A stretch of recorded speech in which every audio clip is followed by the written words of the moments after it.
പ്രത്യേകിച്ചുമായിട്ട് ഞാൻ എടുത്തു പറയേണ്ട ഒരു കാര്യം ഇല്ലെന്ന് കഴിയാലോ. എങ്കിലും നമ്മുടെ വികാരിച്ചുണ്ട്, സിസ്റ്റേഴ്സ് ഉണ്ട്, അവരെല്ലാം തന്നെ അവരുടെ കമ്മ്യൂണിറ്റിയിൽ നിന്നും നമ്മുടെ പരിപാടിയിലേക്ക് വരണം എന്നുണ്ടെങ്കിൽ തന്നെ നമുക്കറിയാം നമ്മുടെ ഈ പരിപാടിയെ അവർ എത്രത്തോളം സ്നേഹിക്കുന്നു എന്ന്. അപ്പോൾ അവർക്കും ഞാൻ പ്രത്യേകമായിട്ട് നന്ദി സ്വാഗതം അറിയിക്കുന്നു.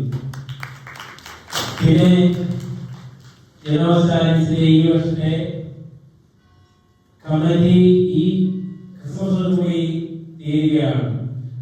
അപ്പൊ ഈ കഴിഞ്ഞ കാലങ്ങളിലെല്ലാം കമ്മിറ്റി അതിന്റെ ആത്മാർത്ഥതയോടെ കൂടുതലായിട്ട് എങ്ങനെ സ്റ്റാലിൻസ് മുന്നോട്ട് കൊണ്ടുപോകാനായിട്ട് ശ്രമിക്കുകയുണ്ടായി. അപ്പോൾ ഇനി വരുന്ന പുതിയ കമ്മിറ്റിയും ഞാൻ ഇതേ മാതൃക തന്നെ അവർക്കും സാധിക്കട്ടെ. അത് സാധിക്കും. നമ്മുടെ അതിനുള്ള എല്ലാം ഉള്ളവരെയാണ് നമ്മൾ തന്നെ തെരഞ്ഞെടുത്തിരിക്കുന്നത്. അപ്പൊ അവരെയും പ്രത്യേകമായിട്ട് ഞാൻ സ്വാഗതം ചെയ്യുന്നു. അപ്പോൾ ഇതിൽ പോയി എല്ലാവർക്കും ജനവാസാലിന്റെ സ്വാഗതം ആശംസിച്ചുകൊണ്ട് നിർത്തുന്നു.